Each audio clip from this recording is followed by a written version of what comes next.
অনৈতিক প্রস্তাব ও কথা কাটাকাটি, সেই রাগ আর ক্ষোভ থেকে চাপাতি দিয়ে হত্যা করা হয় নরসিংদীর ওবায়দুল্লাহকে। মরদেহ গুম করতে তার দেহ 7 টুকরো করে রাজধানীর বিভিন্ন জায়গায় ফেলে দেয় শাহিন নামে তারই রুমমেট। সিসিটিভির ফুটেজ ও তথ্য প্রযুক্তির সহায়তায় শাহিনকে গ্রেপ্তারের পর এমন কথা জানিয়েছে পুলিশ। শুক্রবার দিবাগত রাতে ওবায়দুল্লাহকে খুনের পর 7 টুকরো করে তারই রুমমেট শাহিন।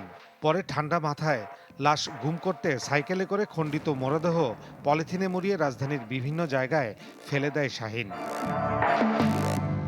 শনিবার সকালে রাজধানীর বিভিন্ন জায়গা থেকে আবদুল্লাহর খণ্ডিত হাত ও পা উদ্ধার করে পুলিশ।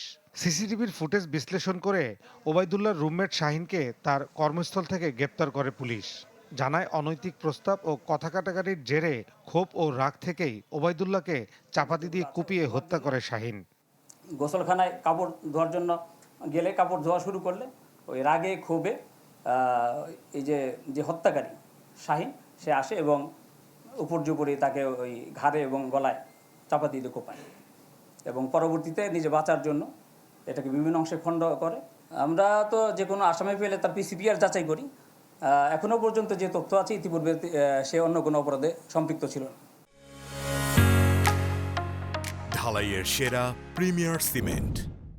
পুলিশ জানায়, খুনের পর গুম করতেই ওবায়দুল্লাহর খণ্ডিত হাত ও পা বিভিন্ন জায়গায় ফেলা হয়। বিভিন্ন সময়ে যে হত্যা করেছেন যে শাহিন, তাকে সে কিছু অনৈতিক প্রস্তাব দিতেন। তো এই অনৈতিক প্রস্তাবটা যেহেতু তার বাড়ি হবিগঞ্জে, ধর্মীয় দৃষ্টিকোণ থেকে ওই অঞ্চলের লোকগুলা দেখবেন কিছুটা ধর্মবিরোধী থাকে এবং এক পর্যায়ে এই নিয়ে তাদের মধ্যে একটু বিতণ্ডাও ছিল, কিছু ক্রোধও তার মধ্যে ছিল এবং যখনই রাতের বেলা ঘুমাইলে মাঝে মাঝে তার রুমে গেলে সে তাকে রুম থেকে বের করে দিত, তখন সে দরজা আটকে মাঝে মাঝে ঘুমাইত। হত্যায় ব্যবহৃত চাপাতি ও শাহিনের বাইসাইকেল জব্দ করেছে পুলিশ। ওই সিএনজি ড্রাইভারকে আমরা পেয়েছি। ফয়সাল হোসেন, চ্যানেল 24, ঢাকা।